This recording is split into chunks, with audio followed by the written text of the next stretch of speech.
Hi hello வணக்கம் மக்களே, எப்படி இருக்கீங்க? நல்லா இருக்கீங்கன்னு நினைக்கிறேன். ஆஃப்ரிக்கா பற்றி இன்ட்ரெஸ்டிங்கான வீடியோ தெரிஞ்சுக்கணுன்னா ஆஃப்ரிக்கா லைஃப் ஸ்டைல் சேனலை சப்ஸ்கிரைப் பண்ணுங்கள், லைக் பண்ணுங்கள், ஷேர் பண்ணுங்கள், கமெண்ட் பண்ணுங்கள். இன்றைக்கி என்ன விலாகுன்னு வாங்க பார்க்கலாம். இன்றைக்கி என்ன விலாகுனா, இந்த சாதம்லாம் மீந்துருச்சுன்னா அதில் கூழ் வத்தை போடுவாங்கல்ல மக்களே, அதெல்லாம் நீங்கள் கேள்விப்பட்டிருக்கீங்களா? இன்றைக்கி அதே தான் வடவந்தான் போட போகிறேன்.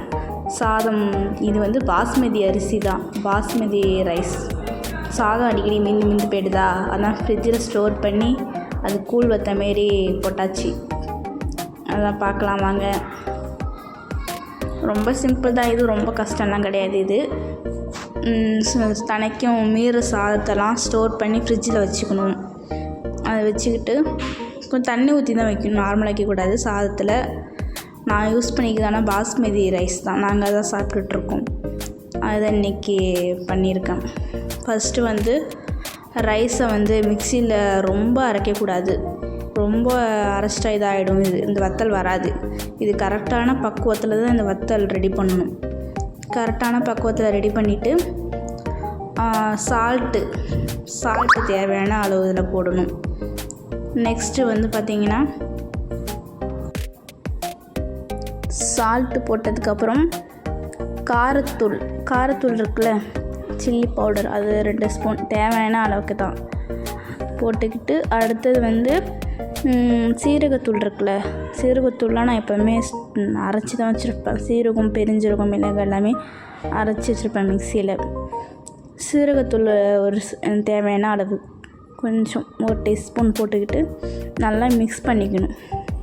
நல்லா கையை வச்சு தான் மிக்ஸ் பண்ணணும். இல்லைன்னா அப்படி கை கூட எரியிற மாரி இருந்துச்சுன்னா ஜவுத்தாள் கையில் போட்டுட்டு நல்லா பசைஞ்சிக்கிங்க. நான் ஆனால் கையால் தான் பசைஞ்சிருக்கேன்.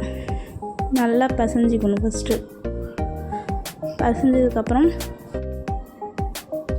இங்கே நான் இது புளியறதுக்கு ஏசிலாம் வாங்குவாங்க, அந்த கவர் தான் யூஸ் பண்ணியிருக்கேன்.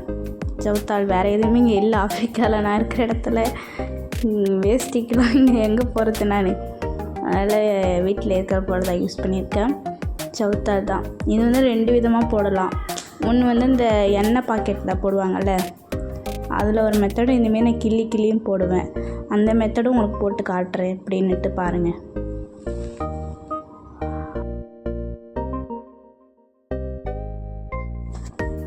எனக்கு எண்ணெய் கவர்லாம் இங்கே கிடையாது. ஒன்லி இந்த பாட்டிலில் தான் இங்கே எண்ணெய் விற்கும்.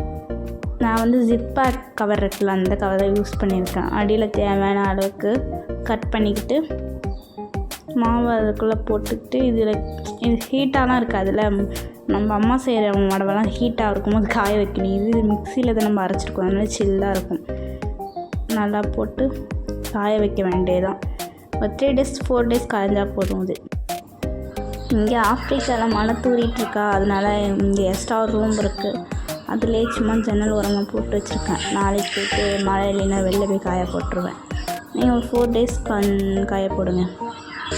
ஆஃப்ரிக்காவில் ஒன் டேஸே போதும். ஓகே மக்களே, பாய். நெக்ஸ்ட் வீடியோ சந்திப்போம்.